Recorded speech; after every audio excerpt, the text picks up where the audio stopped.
We have quite a wide variety of different ships. May they be small ships, may they be big ships, capital ships, freight ships, transport ships, combat ships, or just a tow ship. But one of the more less used, or at least talked about, are the dropships. And there are different types of those as well. At the current state of the game, if you are to do troop transports, it doesn't matter overly too much what kind of a ship you are using as long as you have enough space to accommodate those players. In the future, it's gonna play a bit more important role, but for now, it doesn't really matter.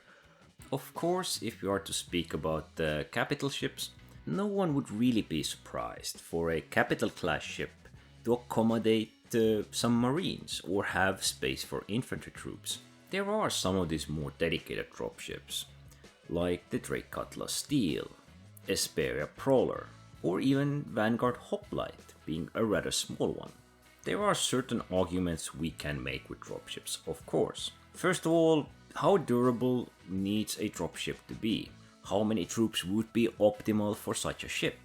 Can such a ship accommodate a ground support vehicle? Actually, one of the older ships classified as a dropship, but not no more, used to be the Drake Cutlass Black.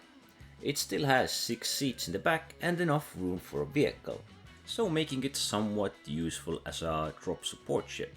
But okay, now we have the dedicated variant of Drake Cutlass Steel for dropship use. And one of the simplest questions which would come to one's mind with a ship like this: it has 18 jump seats. True, it does have more firepower, extra turret attached to the rear, and machine guns at every opening. But wouldn't that be just a little bit risky? Because if that ship goes down, well, everybody might go down. So instead, I'd like to bring to attention the Vanguard Hoplite. That is a heavy fighter, which is said to be a dedicated dropship, with 6 seats for the Marines. Being a heavy fighter, it is still smaller than a Drake Cutlass Black or Drake Cutlass Steel. It also has a bit more firepower than the previously mentioned Drake Cutlass Steel or Drake Cutlass Black, and most of it is controlled by the pilot, making it ideal for dropping off 6 players and then remaining in the area to support those players, capable of providing all sorts of cover and possibly even keeping away certain enemy ships hoping to maintain control in the area. It would definitely be less risky and more optimal solution from most perspectives, I would say. Now, it doesn't mean that the big dropships would be useless or are useless, but it's just a factor of how risky would it be, how dangerous, how durable, and how efficiently would you be able to transport your troops. Because the idea of a dropship is to get boots to the ground as fast as you can, not to linger around when you have troops on board.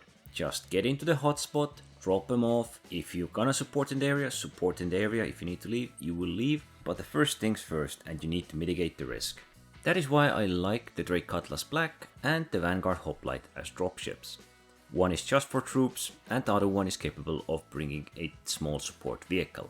Of course, we can bring to equation these really big ships like the M2 or A2, which are bombing ship and military transport, capable of, well, deploying tanks and still bringing in some troops. Ships like that can be considered a bit more efficient. In this case, the main dominant factors, of course, would be the health, the defensive capabilities, and the offensive capabilities of such a ship. Now, these ships are, of course, designed as transport ships because they have so much cargo capacity, so much space inside of them.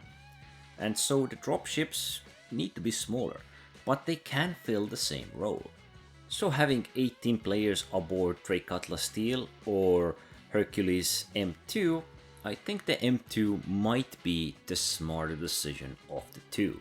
Less risky, more offense, more defense, and still transports the troops to the same location. Although given, it is slower and a bigger mark.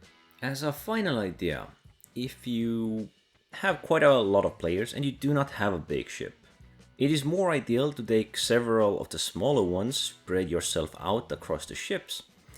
And if the ground assault is intended, those ships can, of course, deploy troops and provide covering fire. Now, it doesn't mean the Vanguard is an ideal ship here, or that the Drake Cutlass Steel is just an easy mark to take down, because it might not be. It just depends on the tools you are using. But the dropships definitely are a fun idea, And as usual, don't forget to like, subscribe, and thanks for watching.